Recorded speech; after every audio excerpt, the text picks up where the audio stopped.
We have in Sonoma County approximately 2,500 people who are experiencing homelessness.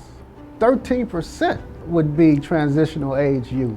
Transition age youth are 18 to 24-year-old young adults. If they're coming out of jail, they're referred to us. If they're in foster and they're growing out of foster, if they're in homeless camps, or if they're couch surfing, or if they're living in their cars, all of those areas are where I get the referrals from. Most of my clients are second-generation homeless.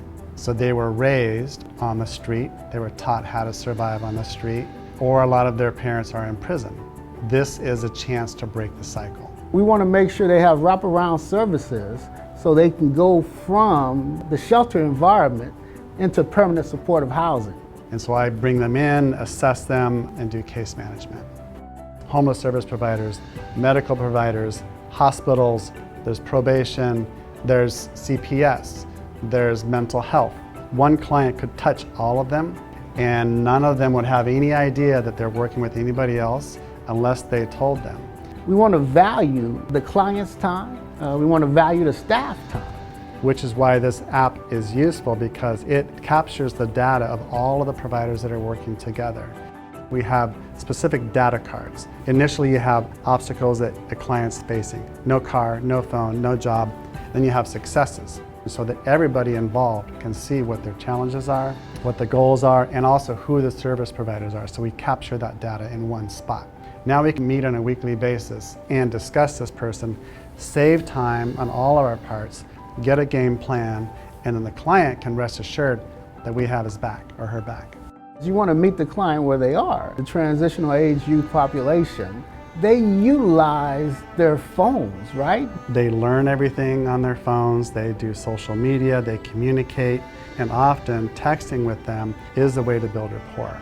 And so they can safely get a message on their phone, consider it, decide if they're going to act on it. That's much more realistic than knocking on their door or calling them on the phone. Texting is the way that you reach young people. The Transitional Age Youth app really helps the youth by giving them access, health access, transportation access, digital access. Whether it's housing, whether it's mental health support, whether it's substance abuse support, it makes the outcomes more successful.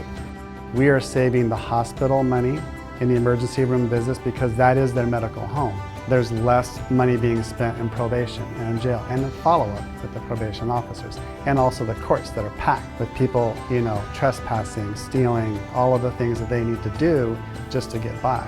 If we offer resources instead of that, we're saving the county and the state money and resources that they would rather have.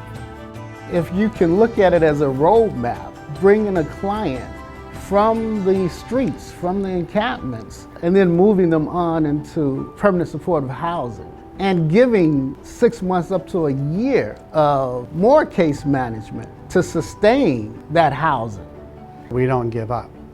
We will stay with them for as long as they want to work towards getting to some basic things like getting a California driver's license, getting their first job, because if we do, we're investing in the future.